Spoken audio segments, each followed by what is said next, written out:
Uno de los propósitos de la Corporación Universitaria Remington es estimular a los gestores exitosos de ideas, de empresas y de negocios, de modo que sirvan de ejemplo y de motivación a las generaciones futuras.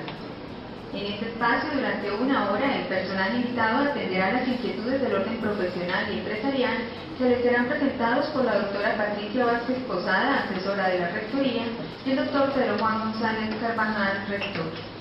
En este diálogo, se espera que el invitado narre la manera como ha sabido sacar adelante sus proyectos, las dificultades y los aciertos que le han acompañado y el mensaje que le entrega desde su experiencia a quienes hoy están emprendiendo el camino de la creación de riqueza. Nuestra invitada el día de hoy es la doctora Beatriz Elena Toro Ardila.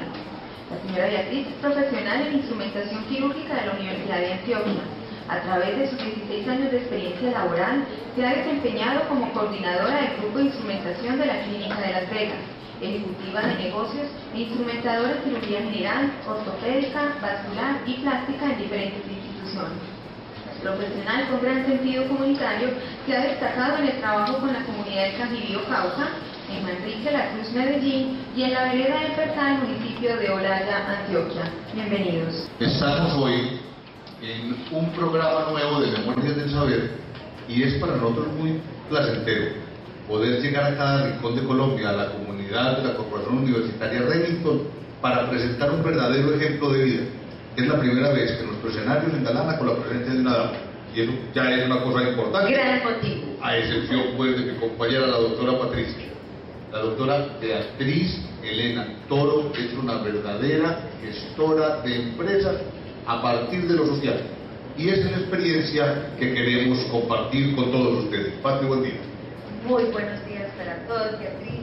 Buenos días, es un gran placer tenerte por aquí.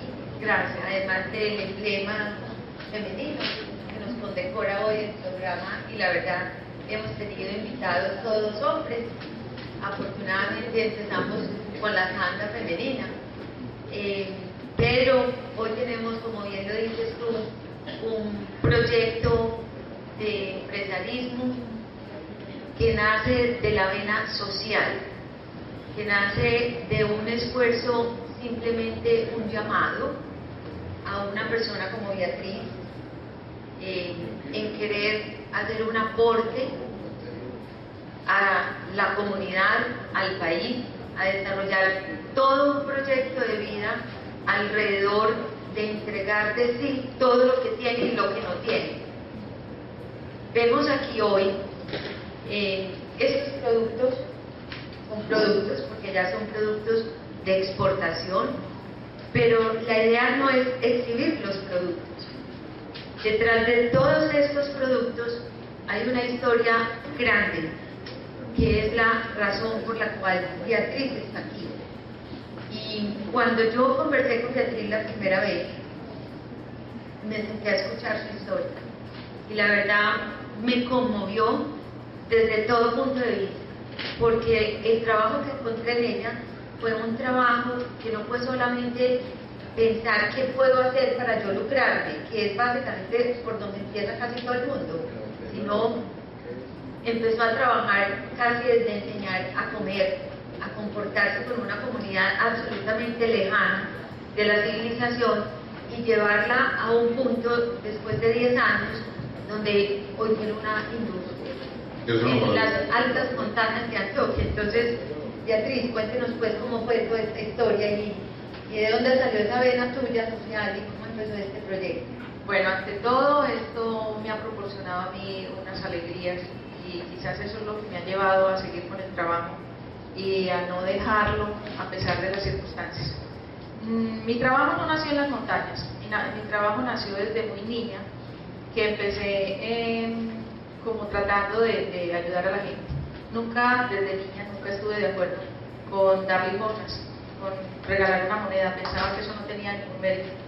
Así que empecé, la primera persona fue un indigente. Traté de darle estudio, pues de vincularlo, como de motivarlo a que estudiara. Pero no me fue bien, realmente no me fue bien porque cometí un error, empecé a darle la plata para que él comprara los libros, para que él fuera y comprara lo que necesitaba. y a lo último se volvió que ya él no iba a estudiar, sino que hacía otras cosas con la plata. Los compañeros de trabajo me decían, no hagas eso, pues que tarde que temprano entonces se te va a ir por otro lado, y fracasé. Luego, estando más niña, pasando los indigentes por mi casa, yo, todo el que estaba herido, trataba de hacerle curaciones. Entonces ya al último los vecinos me llamaban, viene uno a pedir limosna con una herida, porque sabían que no volvían. Pues yo le hacía la curación y no volvían por la casa.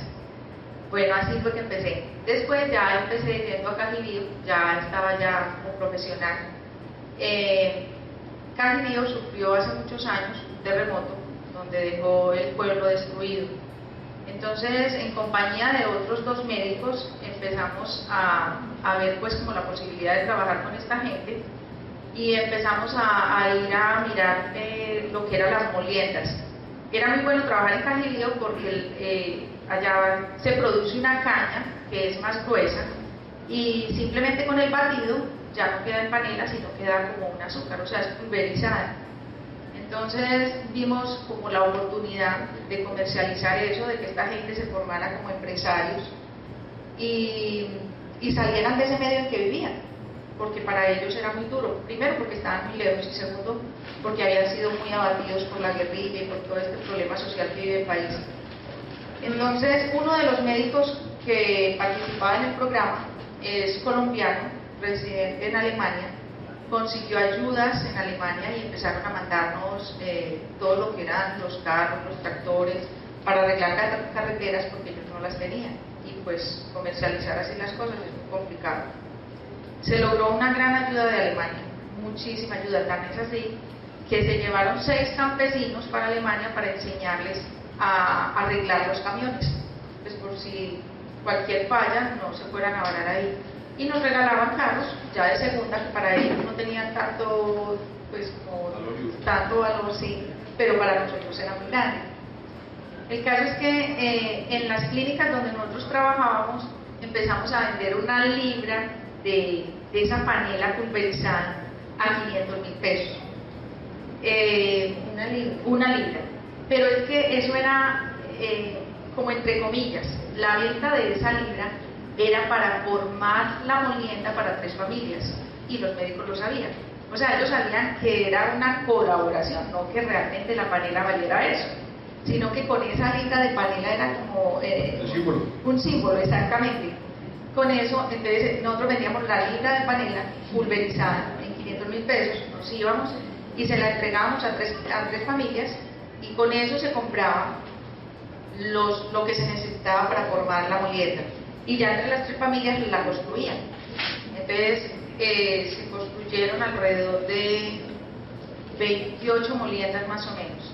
La mitad de la región se organizó con moliendas y la otra mitad con gallinas, con producción avícola. Esa otra mitad eran mujeres y la otra mitad sí eran más los hombres, lo que era de la azúcar, pues de la panela. El caso es que se duró, pues estuvimos bastante tiempo, viajábamos una vez o 2 veces al mes, era complicado porque pues nos tocaba ir pues en bus. ¿Cuántas horas de aquí? Más o menos demorábamos unas 18 o 20 horas dependiendo de la carretera, porque tocaba bajar hasta ¿Era un pareo? Sí, nosotros salíamos en la noche y llegamos al otro día a las 10 de la mañana, 9 de la mañana. La interacción con la comunidad. No, fue espectacular.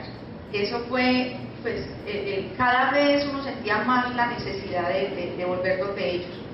La aceptación, todo. Nosotros, por ejemplo, tomábamos fotos y les tomábamos fotos a la familia que necesitábamos organizarle la molienda. Entonces, cuando vendíamos esa libra de panela pulverizada, la vendíamos con la foto, diciéndole a la persona que la compraba: usted va a formar una molienda para estas familias. Entonces él tenía la foto y ellos escribían unas cartas muy lindas donde se dirigían al médico o a la persona que fuera a comprar eso, dándole las gracias y contándoles pues cómo era como su situación económica, o cómo era su vida, o de cuánto se formaba su familia, cómo era su forma de vida. Realmente ellos los campesinos no es que se quejen mucho. Los campesinos, yo pienso que la gran mayoría viven felices donde viven. Son felices en su espacio. Lo que pasa es que hay otras circunstancias que han cambiado la situación. Estuvimos más o menos, uno de los médicos estuvo 6 años, otro médico y yo estuvimos 3 años solamente, porque a los 3 años secuestraron al otro médico, entonces nos tocó separarnos de la región y hasta ahí nos llegó. Yo nunca más volví a tener comunicación con ellos, nunca más volví a saber qué pasaba, porque ya me daba miedo viajar.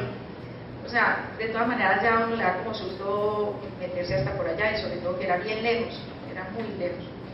Entonces, hasta ahí llegó ese trabajo. Luego de Cajibío, bueno, los médicos me insistían mucho que me viniera para Antioquia, que no trabajara. De los muchos que me habían colaborado me decían, trata de hacer algo aquí en nuestra región, no te vas tan lejos. Pero yo pienso que la región de nosotros es toda.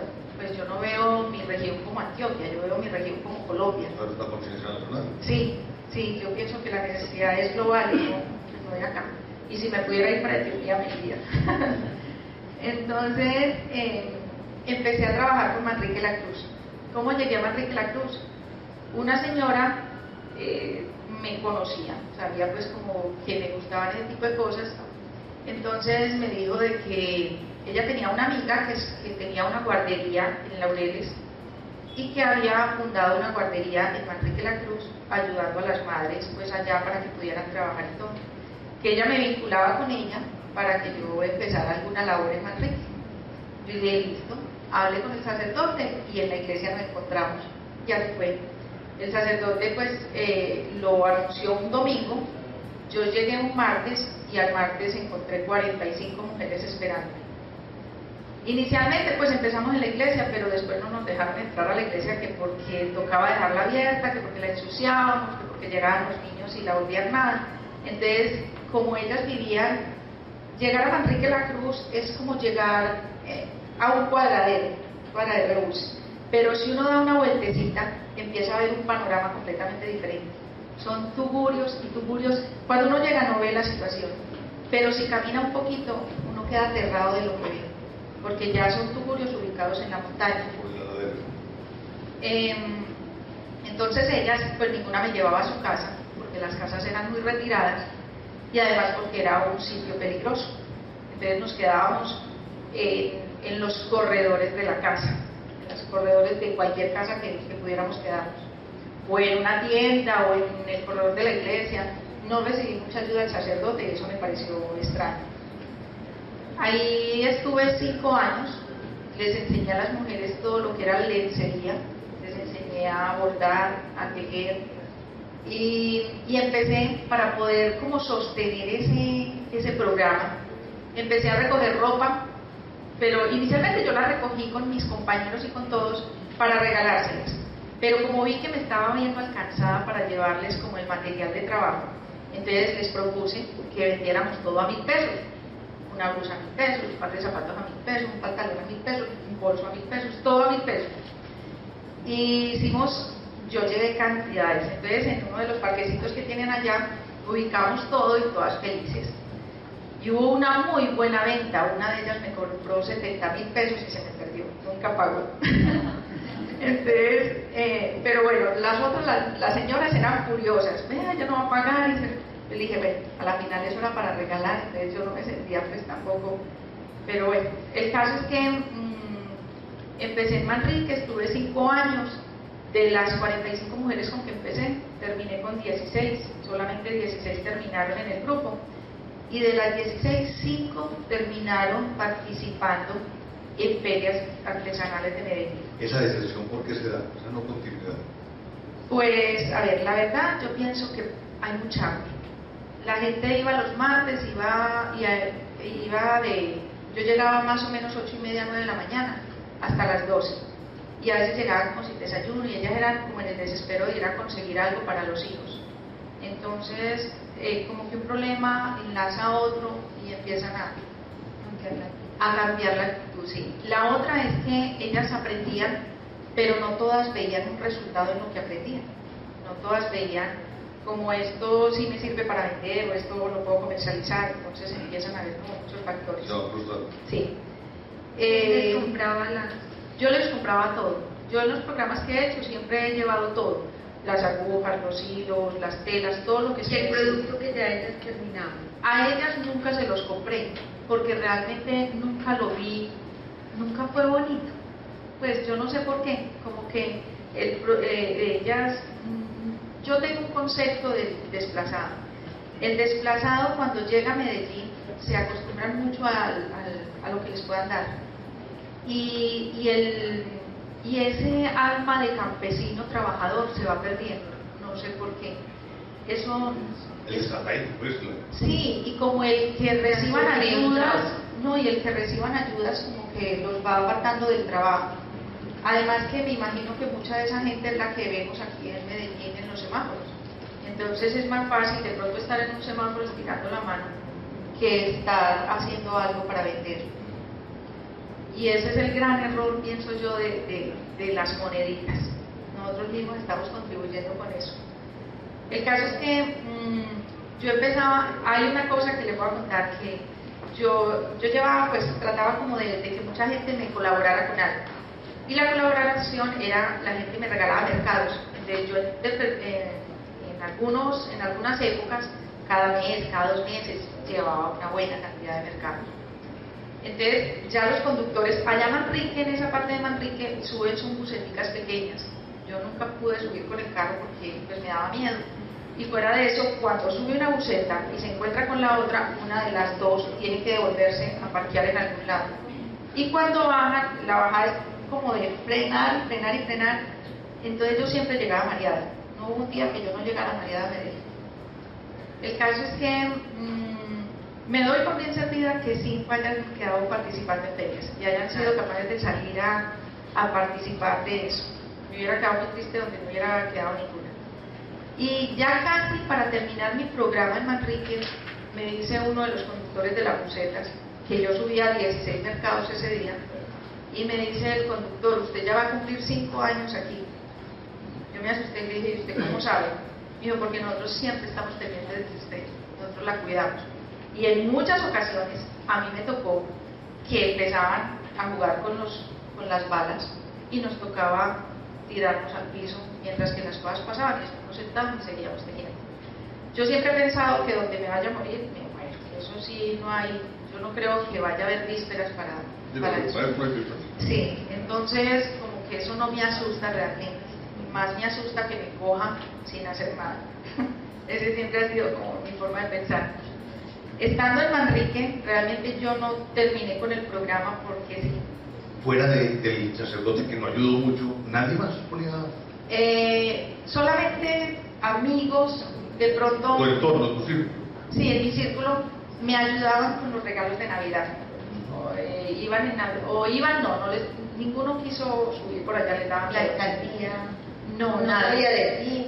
Nadie. Yo una vez intenté hablar con el sacerdote y nunca me recibió. Entonces como que decía: ya, ¿con quién más hablo? ¿Con quién más hablo? Y la única ayuda fue de dejar ingresar a estas mujeres a las ferias que están aquí en La Alpujarra, y ahí fue donde ellas quedaron. Pero realmente no recibí como ayuda de mis amigos. Como les digo, me daban los mercados, me daban en diciembre la ropa para los niños, me daban como para hacer la fiesta. Yo siempre en Navidad acostumbro como hacerles una natilla, un sancocho, alguna cosa, y pues compartir con ellos como esa fecha. Estando en Manrique, empecé a conocer a Liborina. Liborina queda en el occidente antioqueño, después del puente de Occidente. ¿Por qué? Conseguí un novio. Y mi Ah, novio, sí, porque pues, yo pues todavía no conozco el teleférico. y mi novio, él siempre llevaba 30 años viviendo en Estados Unidos, pero su familia era de Ligorina, y cuando vino a Colombia ya no quería salir de Ligorina. Entonces yo empecé a ir allá, y la señora, la mamá, conoció pues el programa que yo tenía en Manrique, y no sé por qué le hizo el comentario al sacerdote de Olaya. Después del puente de Occidente está Sucre, Olaya, Liborina y otros tantos. En horas de bus. En el carro nos demoramos 2 horas hasta Liborina. hasta la vereda donde yo voy es 1 hora y cuarto a caballo. Bueno, llegamos a Liborina y la señora le comentó al sacerdote. Era un sacerdote que era muy entregado a la comunidad, el Padre Amado. Entonces un domingo él celebró su misa y salió disparado para Liborina antes de que yo me viniera para Medellín y habló conmigo. Me dijo que si Él estaba en Holanda. o sea, él se puede, sí, él estaba en Olaya, él era el sacerdote de Olaya y se fue a buscarme a Liborina. De Olaya a Liborina hay 35 minutos en carro. Entonces me dijo que por qué no le ayudaba con su comunidad y empezaba de pronto a enseñarles alguna manualidad, que porque era gente que ellos cultivan café, pero el café solamente lo recogen una vez al año. Entonces era gente que gran parte del año sufría mucho. Entonces, ¿por qué no enseñarles alguna cosa que les pudiera servir? Y la idea era que ellos aprendieran a hacer alguna artesanía y la vendieran en Olaya, pero Olaya es un pueblo muerto. Entonces esa idea pues murió muy rápido. Antiguamente en Olaya los abuelos trabajaban los sombreros en paja, pero ese trabajo murió De generación generación en en generación. Para la última que supo hacer los sombreros, Pero se va por generación Sí. en generación, por familia en familia. pero murió porque no sé qué pasó con los jóvenes que no quisieron aprender y la última abuela que lo supo hacer murió hace 4 años. Yo sombreros en paja no sé hacer, realmente yo no sé manejar eso. Entonces el padre me pedía enseñarle sombreros, no tengo ni idea. Yo le hago un sombrero tejido, que lo hago en crochet, pero en paja no soy capaz. Yo no manejo la paja. Entonces le dije yo les enseño, pero otras cosas. Realmente cuando yo entré a trabajar con los campesinos no tenía ni idea que les iba a enseñar, ni que iba a trabajar, nada. Entonces, ¿cómo empezó ese? El caso es que llegué un domingo, llegué a la iglesia, con este sacerdote sí tuve toda la ayuda, pues él me abrió sus puertas de su casa, inicialmente él nos invitó a un almuerzo.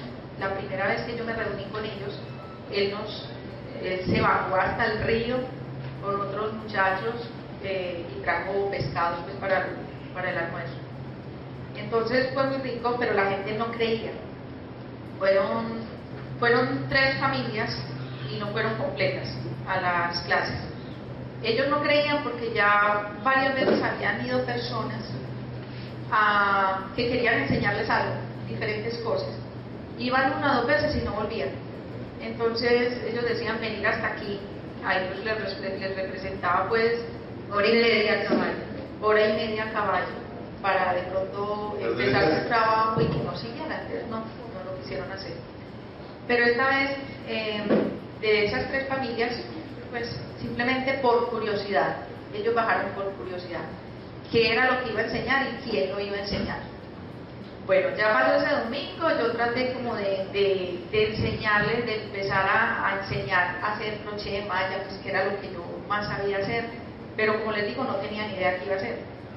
El próximo domingo, a los 15 días, porque yo iba cada 15 días, me pasó algo muy peculiar, que fue, ellos trajeron, cada uno trajo su almuerzo en hojas, y a la hora del almuerzo, el padre me llamó y me dijo, venga pues para que almuerce aquí conmigo, y ellos, por arte de magia, desaparecieron. ¿Estabas en el atrio de la Yo iglesia? estaba, no, en la casa rural. En la casa rural. Estabas haciendo ese trabajo ahí. Yo estaba haciendo Ellos bajaban y tú estabas en la casa. en la casa rural. Yo no iba, inicialmente yo no fui hasta donde ellos estaban, sino que lo hacía en la casa rural. Entonces, como por arte de magia, los campesinos desaparecieron a las 12 del día. Y yo me quedé con el sacerdote ahí, y yo le dije, ¿pero qué se hicieron? No entendía. Me fui a caminar por detrás, como por detrás de la iglesia, tratando de saber dónde estaban, y estaban todos sentados detrás, almorzando, porque les daba pena. Entonces yo le dije, no, venga, que yo traje, pues yo había llevado como para compartir con todos. Y entonces les dije yo, sentémonos todos en una mesa que yo me quiero comer lo de ustedes, y me imagino que ustedes quieren saber qué traje yo. Entonces nos sentamos todos, yo puse todo lo de ellos y lo mío ahí en la mesa. Y ahí rompí el hielo. Hasta ahí llegó pues como ese hielo, ya ellos se familiarizaron más conmigo, ya entraron más, ya rompieron un poquito ¿Qué era la comida de ellos? La comida de ellos era huevo duro, una arepa deliciosa y arroz. ¿Y la tuya? Y la mía, yo llevaba pollo asado para todos y llevaba una buena ensalada, llevaba ensalada para todos también. No había comido ensalada, ¿no? Muy poquito, ellos no acostumbran la ensalada, y estaban felices con el pollo asado. O sea, allá se consume mucho el pollo, pero no en la forma pues así de tal. Entonces, pues fue delicioso el almuerzo. ¿Y el tránsito de la casa cural al pueblo cómo fue? Pues bajo vereda. Yo duré 7 meses yendo a la casa cural, porque me daba como miedo subirme, porque yo sabía que donde ellos vivían no había problema social, pero era como la carretera del paso para los secuestrados de Sopetrán, de toda esa zona así como de Belmira. Ellos son una comunidad muy pobre y realmente no hay nadie, pues no hay a nadie a quien secuestrar, pero sí es un camino que es un paso obligado para ellos, o no obligado, pero sí es una buena escapatoria. Entonces a mí esa parte me daba como susto.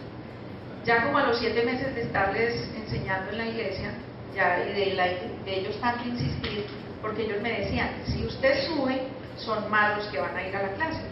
¿Cuántos estaban contigo en la casa cural? Cada vez se iban sumando, a medida que yo iba yendo, iban teniendo más credibilidad que yo iba a seguir yendo, porque inicialmente no querían bajar pensando en que yo empezaba y me perdía, pero cuando vieron que era frecuente, que ya era constante, entonces ya empezaron, y empezaron a ir más cuando empecé a vender el primer bolsito, que ya vieron que la cosa representaba el ¿Se veneno. justificaba?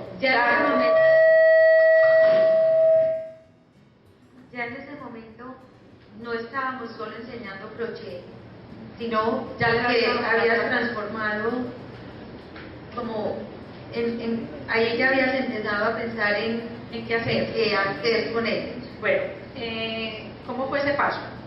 Ya cuando empezaron los primeros a mostrar pues que ya sabían hacer el tejido, había una de ellas que sabía hacer mochilas, pero en lana, que hacía mochilas en medio punto, pues en lana. Entonces con ella empecé como a darle la figura a un bolso. No empecé, yo creo que fueron ellos los que empezaron a dar las figuras. Ya cuando ellos dieron como una forma, entonces yo ya dije, bueno, pongámosle correíta, pongámosle cuero, pongámosle algo. Yo en cuestión del cuero era completamente empírica, no tenía ni idea. Por eso fue que al principio perdí tanta plata, porque no sabía partir el cuero, porque siempre lo partía mal y me quedaba... eso tiene mucha... O sea, sí, quedaba horrible, horrible. Sin embargo, a pesar de lo torcido de los cueros, empezó a comprar mi hermana, mi sobrina, mi cuñada, entonces ya ellas decían, no, venga, yo le compro ese bolso para que usted pueda como seguir con ese. Entonces ellos ya llegaban con la plática para el campesino y ellos felices. Ah, no, entonces yo le voy a hacer otro. Ya empezó a sumarse y ya la gente empezó a ver que eso les representaba dinero y ya empezaron a sumarse. Entonces, yo creo que alcancé a trabajar por lo menos con 5 o 6 familias en Olaya. Ya subí a la vereda y cuando subí, yo creo que esa primera ida yo me quedé amaneciendo porque no me daba pues como para uno ir y bajarse en la noche. Entonces me quedé amaneciendo de sábado a domingo. Al otro día, yo creo que al lunes cuando llegué a la casa ya estaba hinchadísima, duré 8 días sin poder dormir porque había plaga. Entonces eso me volvieron una melodía, eso mejor dicho. Entonces ya en la casa me decían, este fue el último fin de semana que Beatriz fue por allá. No, yo dije, no, hay que buscarle la solución. Entonces empecé como a llevar repelentes y cosas, pero de todas maneras era difícil. Y la dormida era muy complicada, porque yo dormía en cama, pero por estera, era dura. Entonces eso me hacía con dolores en todas partes y en un cansancio. Y la situación para ellos se sentían mal porque se sentían como, ¿cómo la vamos a atender? Entonces, inicialmente yo llegaba a casas que el piso era en arena, las camas eran o colchones esos de paja duro o con una estela, las almohadas eran como si estuvieran en un ladrillo, tenaz las almohadas, los lavamanos era un vasito en la manga, muchas veces los baños también eran en la manga donde quedara bien escondida, y cosas como esas. Pero entonces ya eso, pues con el tiempo eso todo fue cambiando. ¿Lo cambiaste tú? Sí, ya, pero yo no cambié, o sea, yo nunca les dije a ellos cambien el baño, no, ellos fueron cambiando la mentalidad a medida que pasaba el tiempo, porque ya empezaron a ver otras cosas que les voy a contar. Okay. Entonces, ya empezamos con los bolsos, ya empezamos pues como a mirar a él. Yo empecé a llevarlo a las clínicas, traté de meterles lo menos posible en cuero, porque el cuero no lo manejaba bien, y sin embargo así los vendía. Entonces, la gente que los compraba al principio los compraba más como por colaborar que porque les gustaba. Entonces, bueno, ya empezó como a multiplicarse la población en el grupo.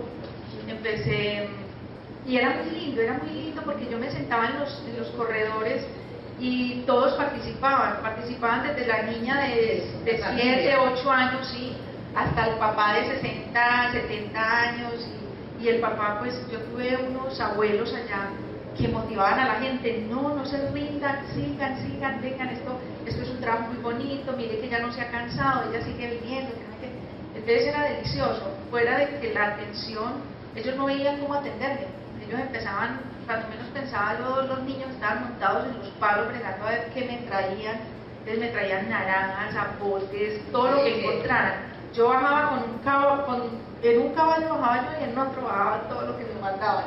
Y era delicioso, pues era como un trueque, con ellos se manejaba en el trueque. Usted me enseña, yo miro a ver qué le doy. Y entonces empezaron a comprar pollitos y a engordar gallinas, y era el sacrificio de gallina, mejor dicho, ustedes se los ven. Hecho en leña, con las arepas así en leña también, que yo creo que yo subía nomás con eso. Una buena situación, una buena situación. Sí, el caso fue que empecé como a contarle a la gente.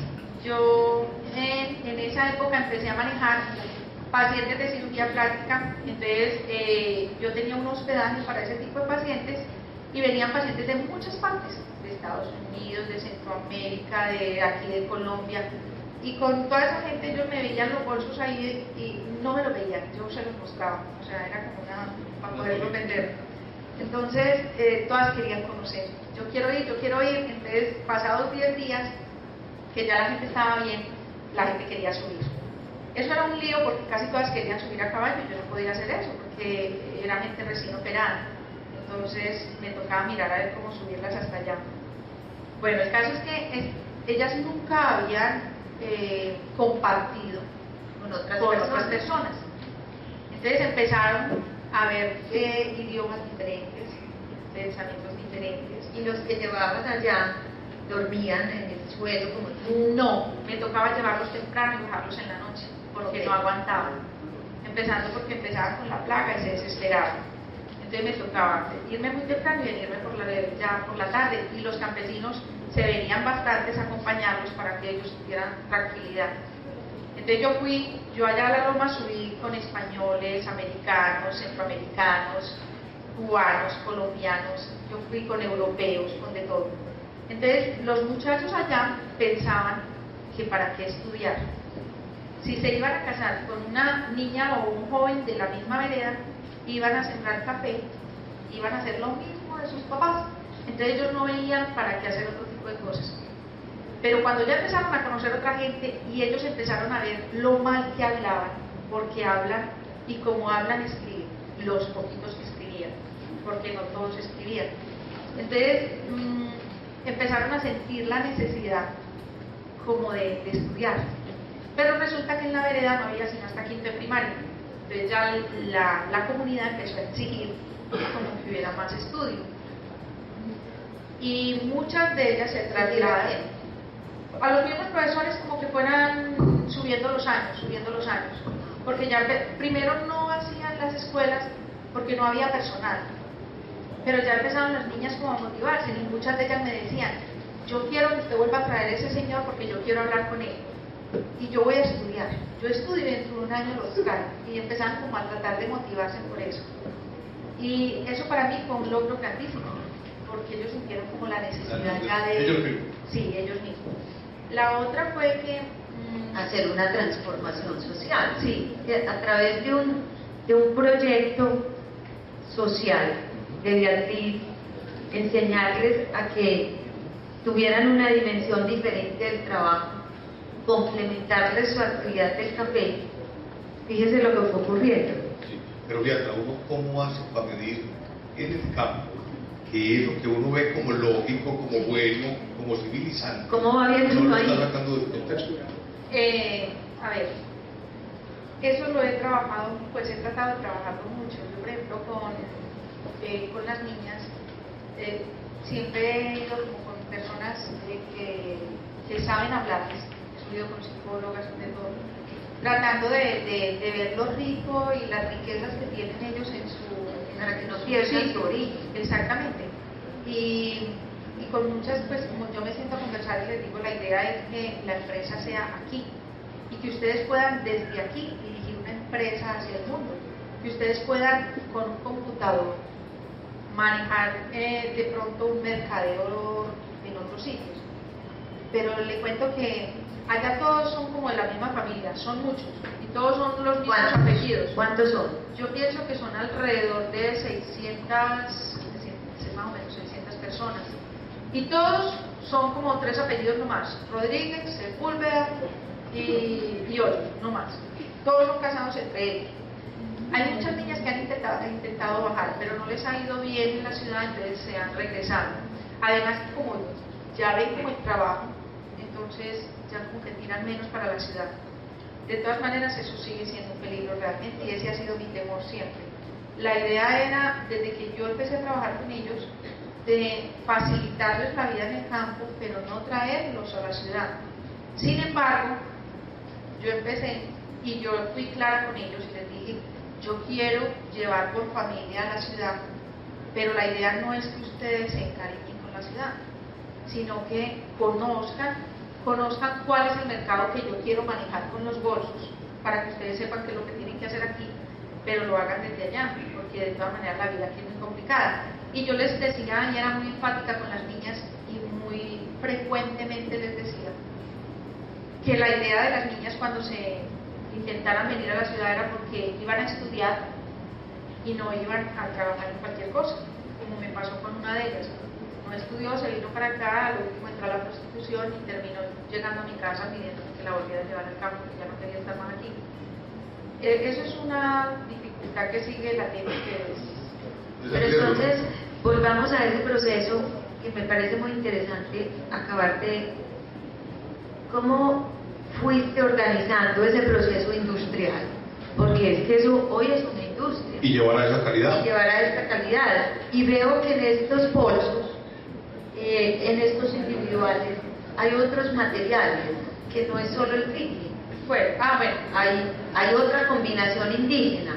Entonces, a ver, hablemos un poco de cuántas personas hoy tenemos y cómo entonces cómo fuiste organizando el proceso industrial, cada proceso, o sea, quién hace qué, cuántos bolsos a la semana, cómo tienen que producir. ¿De dónde sale la materia prima? ¿Cuál materia prima?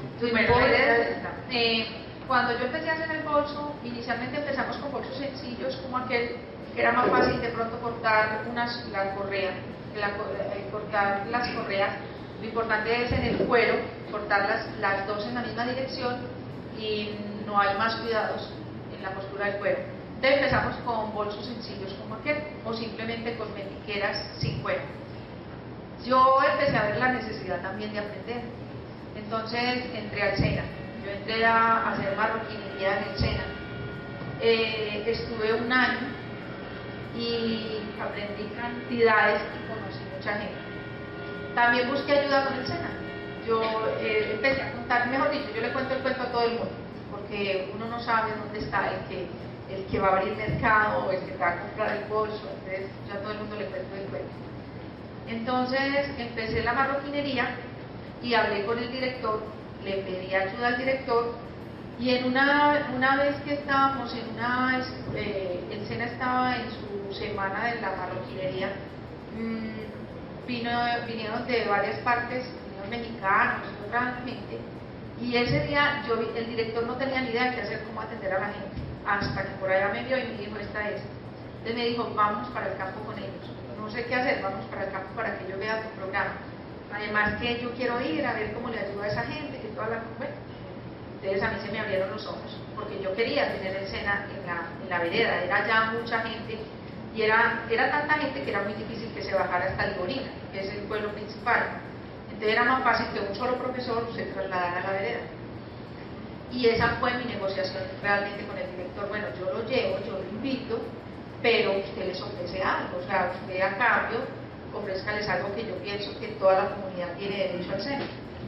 Entonces fuimos, fueron 9 personas, encantados con el sancocho de gallina, encantados con la arepa, con la mazamorra, y la gente feliz porque para ellos era ver la posibilidad de estudiar en su propia vereda, y de ellos no solamente hacer de pronto unos años escolares, sino de pensar en algo como más, porque el SENA formación para el trabajo. El SENA ofrece formación para el trabajo. Sí, exacto. Entonces, ese fue como el compromiso. Eso el SENA lo olvidó. Una vez bajaron, creo que hablaron con un profesor, el profesor le pareció muy lejos, le pareció muy complicado subir hasta allá, entonces eso se olvidó. No llegó a nada. No llegó a nada, a pesar de que yo después de eso mandé varias cartas diciendo pues qué pasaba con el programa, algo que me habían prometido, bueno, y en una de esas pues creo que fui bien, me subí de tono porque dije yo que era el colmo, pues que le hubiera prometido todo ese a una comunidad, porque la que estaba perdiendo credibilidad era yo, no ellos. Entonces, bueno, ahí murió lo del SENA. He tratado de llevar muchas personas. Una vez fue Cosmovisión, me hicieron una entrevista muy linda, que eso me sirvió para subirla a la página. Pero realmente como ayuda no he recibido ninguna. Fueron políticos, me decían si ellos votan por mí yo les ayudo. A lo último los campesinos dijeron no nos vuelva a traer ningún político aquí, porque nos ponen a votar y nadie vuelve. Y a mí la política poco a poco, entonces realmente esa parte no me gusta. Entonces ellos diferenciaron, siguieron creyendo en mí, pero no creían como en la gente que llevaba. Una adopción muy complicada. Sí, era complicado eso, para mí era muy triste. Es como pensar en que, pues, porque la gente hace eso. Pues simplemente vaya, conozca, no diga nada, pero no empiece a ofrecer cosas que realmente no van a cumplir.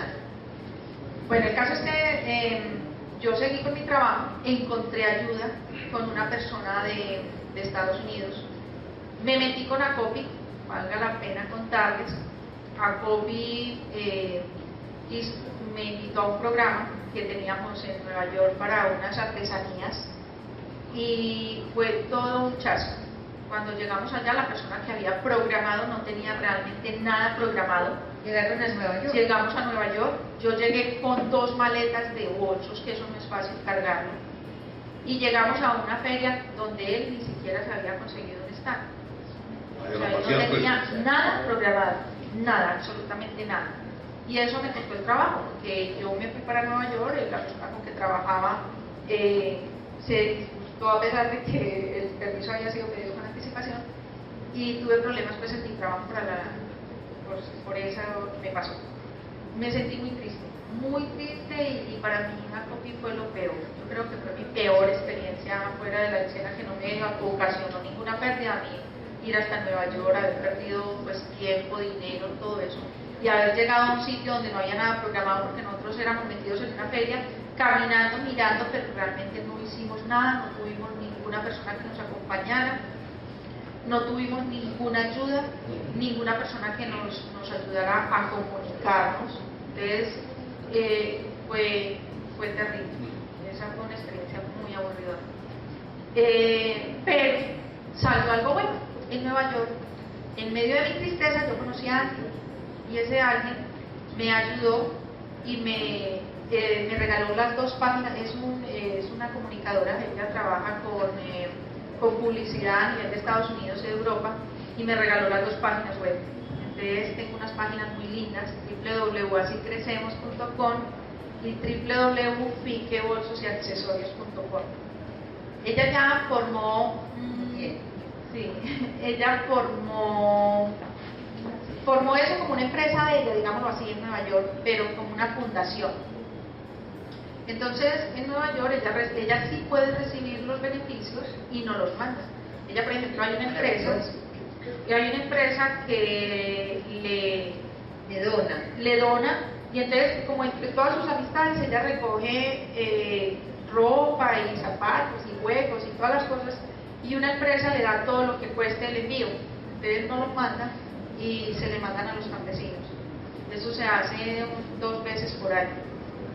Y fuera de eso, pues yo pienso que lo de las páginas es un regalo muy bonito. Además que ahí empezó mi exportación. Con ella, la experiencia y la exportación. bueno, lo de la Vamos concluyendo cosas. Hoy, ¿cuántas personas están trabajando contigo? son 70 familias, más o menos 240 campesinos. Es una industria, es una empresa. Muy 250. respetable. Y Hay una producción de bolsos. Bueno, en lo de la producción no ha podido, ha sido con picos y muy notorios. No ha sido constante y no ha sido, porque a lo último el mercado lo manejo yo sola y esa no es mi especialización. Realmente yo no sé En esa cómo parte del mercado. proceso estás, hoy por hoy. Sí. Entonces, vamos al capítulo de la exportación. ¿Cómo fue lo de la exportación? Lo de la exportación nació por la niña que nos hizo lo de la página, y entonces ella empezó, bueno, listo, hagamos, tienes que hacer como una empresa ya. Pero cuando yo fui a formar la empresa aquí, todo el mundo me hablaba de una cosa diferente que yo no entendía. Unos me hablaban de formar fundación, otros me hablaban de no sé qué. Bueno, el caso es que me volvieron la cabeza un lío. Y yo, para evitar problemas, entonces simplemente para poder exportar rápido hice una EU, que esa no era la idea, porque en este momento yo estoy enredada con eso. Eso está en nombre mío. La idea es formar una fundación, algo así, donde figuren todos los campesinos. Pero fue como por la carrera de hacer esa exportación. Entonces, esta niña, Marcela, me recibió los bolsos en Estados Unidos y ella los comercializó. Entonces, el problema fue que ella empezó muy animada, pero como había tenido tantos problemas para la maternidad, logró embarazarse y hasta ahí me llegó a mi trabajo de los bolsos. La prioridad fue distinta. Uno de los ejercicios más complejos de este tipo de actividades es institucionalizar las cosas, formalizar las cosas. Una cosa es que esté esta hada madrina maravillosa al lado de esa comunidad y otra que no estés. ¿Qué pasa si no estás? Yo pienso que ahí se muere todo, porque es que no he podido como lograr que entre más gente que se enamore del programa. Yo soy consciente de que yo no puedo hacer todo, y ni sé hacerlo. O sea, lo que sé hacer lo estoy haciendo. Yo necesito otras personas que sepan de mercadeo, que quieran hacer el mercadeo, que se abran como en otras cosas. Y yo siento que yo llegué a un punto donde ya no sé, pues ya no sé más para dónde coger. Yo soy consciente, de que necesito gente con otros conocimientos. Y he tratado de vender esa idea, pero realmente me muevo en un medio muy distinto, que no me ha ayudado a conocer esas personas. ¿Dónde has tocado puertas en ese sentido? Universidades, gremios, me dijiste a Copi, SENA, no funcionó. Bueno, estuve con Alcaldía. Alcaldía, con SENA, con Alcaldía, que me fue también muy mal, con el alcalde De Olaya. Alcaldía de Olaya. Bueno, muy mal, no, simplemente No me puedo nada. miró y no me paró ni bolas.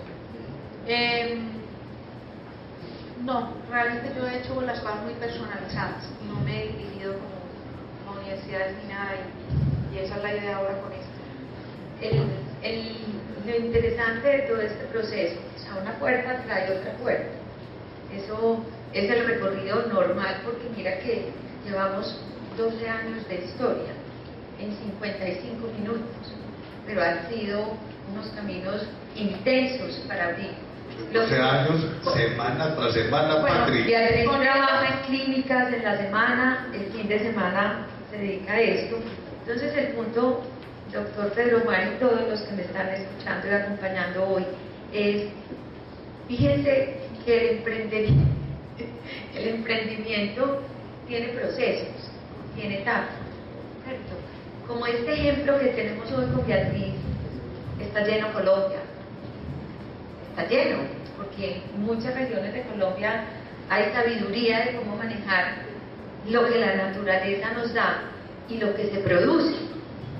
Entonces, digamos que ahí es donde uno podría empezar a pensar o a proponer de que el conocimiento empiece a acompañar esos grandes proyectos y unirlos porque hay miles de soluciones. Piensa uno, 250 personas hoy viven complementariamente a su actividad de campo. ¿Cuántas otras podrían hacer? El objetivo de Beatriz es su trabajo con la comunidad y enseñar a que puedan salir adelante no perdiendo su origen y entregar esa cadena de valor en otro proceso. En ese orden de ideas, una corporación como la Corporación Universitaria de Remington, ¿te puede servir alguna? Claro. Aquí, contame a ver. A ver, yo pienso que hay muchas ideas nuevas, la gente joven, y hay muchas ganas, y eso es lo que yo necesito. Yo necesito que la gente nueva, los jóvenes, toda esta gente que está empezando, me aporte todas esas ideas de la comercialización, de otro tipo de movimientos. Además que, a ver, yo tengo dos sueños. Una, unir como otro tipo de campesinos, de indígenas, de gente que trabaja otras cosas. En otra parte de Colombia. Sí, en muchas partes de Colombia, porque es que yo he estado viajando, tratando de viajar por muchas partes, mirando otro tipo de artesanías, de manualidades que puedan incluirse en ellas. Y también estuve mirando como los sitios de mercadeo. Yo sueño, por ejemplo, tener el producto en los almacenes de artesanías que hay en los aeropuertos, pero más en la parte de embarque. La parte internacional de migración. ¿Por qué? Porque uno tiene mucho tiempo de lorear en esa parte. Y a veces no le llevo nada a tal persona, entonces Y es un producto muy auténtico. Y es un producto muy artesanal. ¿Cuánto vale un bolso de esos, perdón? Bueno, el precio final. Sí. Este bolso, por ejemplo, sale en 88, que es un bolso que es hecho en caña flecha. Tiene más o menos unos 18 metros de caña flecha. Y ¿Cuántas horas de trabajo asociadas? bueno, este es un trabajo que es una combinación. Esta parte del pique la hacen los campesinos y esta parte de la caña flecha la hacen los emperacativos. Entonces, la caña flecha, el pique la hacen los campesinos de Olaya, bajan, me llega a mí y yo lo envío a Necoclí, donde los emperacativos. Pero Necoclí por allá, o sea, no es ahí en el... ¿Y el pique de dónde lo conseguiste? Bueno, este pique es hecho por campesinos santanderianos. Se nos acabó el pique en Antioquia. Yo tengo campesinos, yo tengo raíces De Santander traes el pico, lo hacen en Olaya, bajan lo que hicieron, lo mandan a Necoclí, los indígenas de Necoclí lo terminan, sí. y te lo demandan a ti. Solamente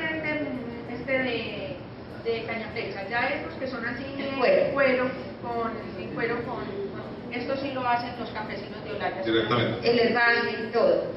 Yo les tengo todo lo que son las Allá. maquinitas para hacer eso. Llevaste las máquinas. Todo. De estar repartiendo máquinas ya se me han partido porque, por ejemplo, con los indígenas es muy difícil ir hasta allá, entonces las máquinas se me han quedado por allá. El caso es que, a ver, ¿cómo nació lo de los indígenas? En mi año de marroquinería, porque yo ya tengo ya también soy profesional El grado de marroquinería. Entonces conocí dos indígenas. El escena le da oportunidad como a mucha gente de esa forma. Entonces conocí dos indígenas, una era de San Andrés de Cuercia y el otro era de Necoclí. Los dos de comunidades, entonces empezamos como ahí mismo en la clase a diseñar el bolso y empezaron ellos como a meterse en el rollo pues de trabajar. El problema con este bolso es que se incrementan mucho los costos por tanto envío. Son los envíos los que incrementan esto, pero es muy lindo. Este bolso con seguridad que ustedes no lo encuentran en ninguna parte. Bueno, la otra es que trabajo con campesinos de Santander. ¿Por qué con campesinos de Santander? Primero, por mis raíces. Y segundo, porque en Antioquia esto se acabó. El pique Se acabó. El postal de fibra desplazó los postales de Cabullo. Y he caminado por muchas partes. He ido a muchos pueblos donde me dicen allá están trabajando el pique y en ninguna parte. En Santander todavía se conserva eso. El pique en Santander es manejado, es teñido con plantas, todo es natural. Tiene un proceso muy bonito, así que tiene un proceso muy bonito siendo el pique es veneno, o sea, el pique tienen que saberlo manejar, porque las aguas que salen, no es manejado con tanta agua, tienen que salir a pozos, no puede salir al río, porque contaminan las aguas. Y las tinturas es muy bonito también, porque son cosas muy naturales.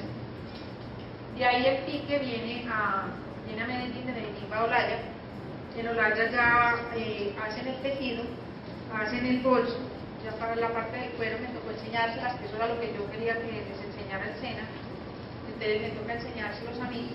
Y ya cuando es Peña Flecha, se va solamente lo tejido y ya los indígenas lo terminan. Ha sido muy difícil trabajar con indígenas.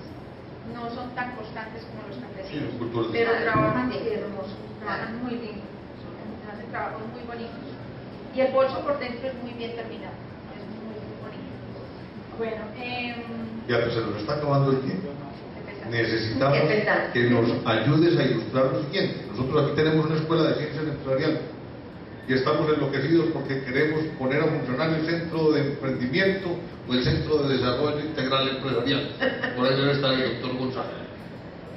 ¿Cómo hacer para que una actividad que tiene una idea como detonante, una comunidad con esperanzas y con miedo y un posible mercado, sea un escenario propicio para que la gente que se está preparando intervenga, potencie y sobre todo le dé continuidad a la actividad?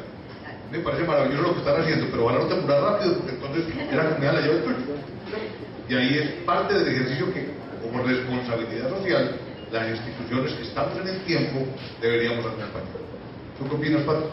Estoy totalmente de acuerdo. Lo que quiero es entonces invitar, Pedro, desde ese parámetro que estás enmarcando, a que pues empecemos la lluvia de ideas con los estudiantes, pero hacer un proyecto duradero en el tiempo, porque ya la gestación está madura, ya la gestación está madura, ya el producto se ve y hay muchos otros, ya hay individuales, ya hay otras cosas que a raíz de eso se puede dar. Entonces, que quede plasmado el ejemplo del empresarismo, de que trabajando con una idea clara, dedicada, con ética, con compromiso, responsabilidad, las cosas se pueden sacar adelante. Y las causas sociales pueden ser sostenibles y pueden dar hasta réditos. No es simplemente asistencialismo, sino también que es herencia. Beatriz, mil gracias por acompañarnos. Gracias a ustedes. Un ejemplo de vida maravilloso, Patrick. Muchas gracias por la oportunidad de conocer a Beatriz y a todos ustedes. Una invitación para que de alguna manera sepamos que a lo largo y ancho del país hay comunidades ansiosas de aprovechar las oportunidades que otros hemos tenido y que ellos. Muchas gracias. Muchas gracias.